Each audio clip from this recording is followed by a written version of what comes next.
भाइयों बहनों, doctor Kuldeep Singh, live video serial number 8।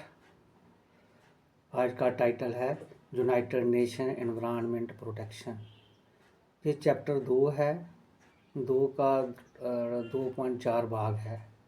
2.1 में हमने मदरत के बारे में बात की थी। 2.2 में हमने पीप विदिन बात की थी। 2.3 में हमने डिस्कस किया था लुक अराउंड और आज यूनाइटेड नेशन एनवायरनमेंट प्रोटेक्शन। ये मेरी किताब का चैप्टर नंबर 2 है। किताब का टाइटल है सीरीज़म 21st century guard and practices to save planet beyond United Nation 17 sustainable developmental goal. ये किताब मैंने यूनाइटेड नेशन में भेजी है, एक प्रपोज़ल भेजा है और मैंने कर्मयोगी की तरह काम किया है 1980 लेकर साइंस एंड टेक्नोलॉजी के माध्यम से, धार्मिक ग्रंथों के माध्यम से और प्रैक्टिकली स्टूडेंट के साथ मिलकर कॉन्स्टिट्यूशनली काम करने की कोशिश की है। तो अगर हम ओल्ड रिकॉर्ड देखें तो हर रजीम में, हर सभ्यता में हमें एनवायरनमेंट के बारे में वर्णन मिलता है। एडमिनिस्ट्रेटिव ऑर्डर भी बहुत मिलते हैं। पब्लिक मूवमेंट का भी जिक्र है। वो तो पेड़ पौधों के साथ चिपक जाते थे, जो भी काटने आता था खुद अपनी जान गंवा देते थे, लेकिन पेड़ों को नहीं कटने देते। ऐसे बहुत सी एग्जांपल्स हिस्ट्री में हैं। लीग ऑफ नेशन 1945 में इकट्ठे हुए। 1939 से लेके 1945 तक वर्ल्ड वार सेकंड चली। इतनी तबाही बर्बादी हो गई। साथ में इंडस्ट्रियल रेवोल्यूशन भी थी। हवा बिल्कुल गंदी, पानी के स्रोत सारे गंदे, ज़मीन में पोल्यूशन और न्यूक्लियर वेपन चलने से इतनी गंदगी फैली हुई थी इंडस्ट्रियल रेवोल्यूशन की वजह से। और लीग ऑफ नेशन ने 1945 में यूनाइटेड नेशन का एस्टेब्लिशमेंट में लाया और 1960 और 1970 के दशक में एनवायरनमेंट के बारे में कामकाज शुरू किया गया, क्योंकि हालात बहुत ख़राब थे।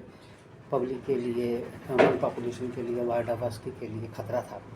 तो 1972 में जेनेवा का एग्जिस्टेंस हुआ और यूनाइटेड नेशन एनवायरनमेंट प्रोटेक्शन नाम की संस्था बनी। तब से लेकर अभी तक ये एनवायरनमेंट के बारे में ही दिन रात मिलकर काम करने की कोशिश कर रहे हैं। और ये इसी जेनेवा का ही नतीजा है कि जितनी भी एनवायरनमेंट डिपार्टमेंट इस्टेब्लिश हुए हैं, पोल्यूशन कंट्रोल बोर्ड इस्टेब्लिश हुए हैं, एनवायरनमेंटल लॉज बने हैं और एनवायरनमेंटल साइंस सब्जेक्ट बच्चों को पढ़ाया जा रहा है, ये जेनेवा की ही देन है।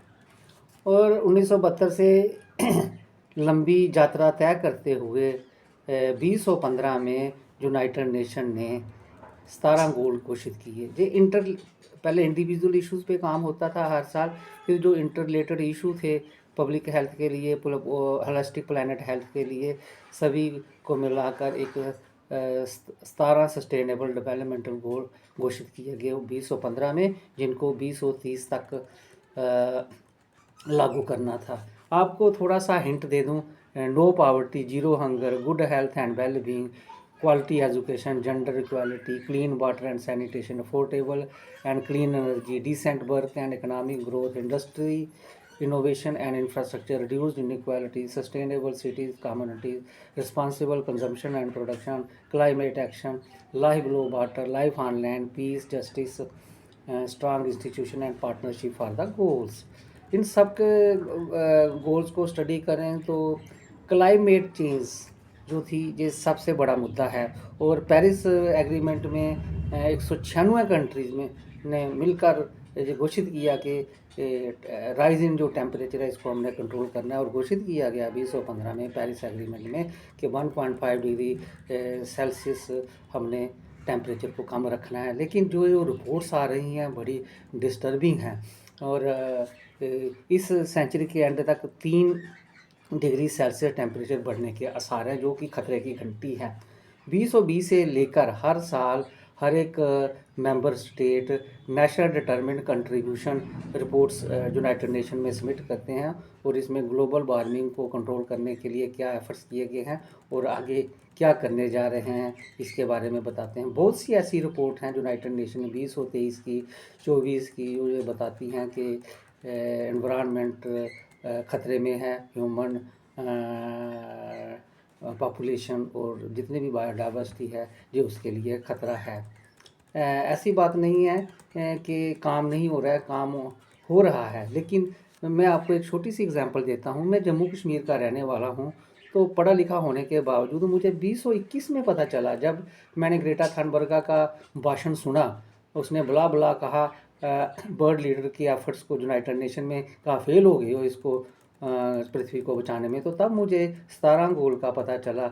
लेकिन मैंने कभी भी इसके बारे में अपने चुने हुए अधिकारी और धार्मिक नेताओं को इसके बारे में डिस्कस करते हुए नहीं सुना है।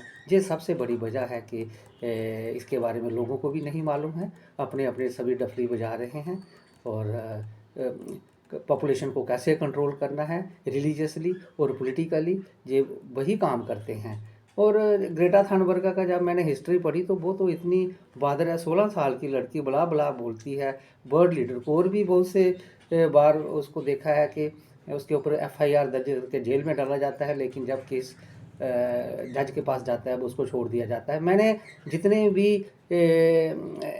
लोग एनवायरनमेंट के लिए काम कर रहे हैं ग्रेटा थनबर्ग जैसे और उसके साथ जुड़े हुए, उनके लिए मैंने 4 टर्म यूज़ की हैं। They are environment crusader, climatic crusader, green crusader, environmental champion.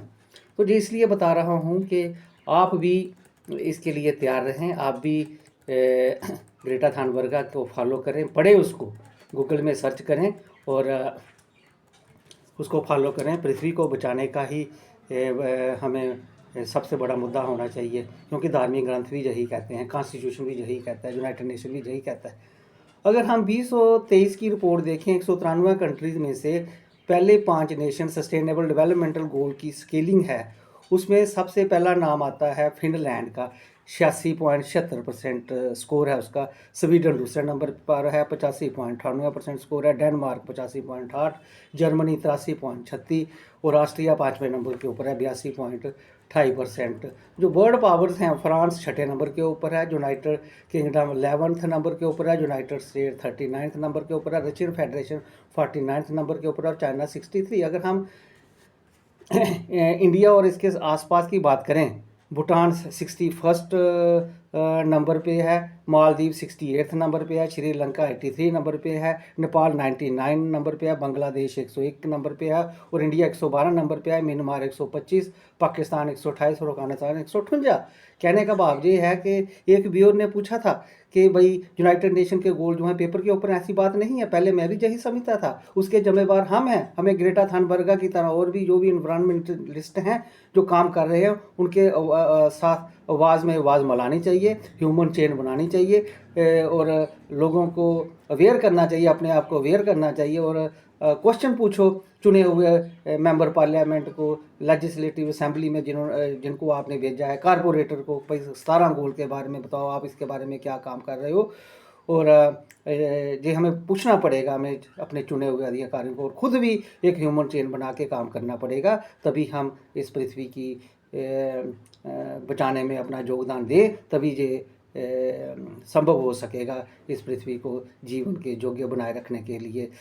तो अगला छोटे से वीडियो में मैं यूनाइटेड नेशन एनवायरमेंट प्रोटेक्शन के बारे में जस्टिस नहीं कर सकता, लेकिन बड़ा वीडियो लोड करना मुश्किल है। और आगे जो वीडियो होगा व्हाट्स फेलिंग द प्लैनेट, इसके साथ ही आपका धन्यवाद।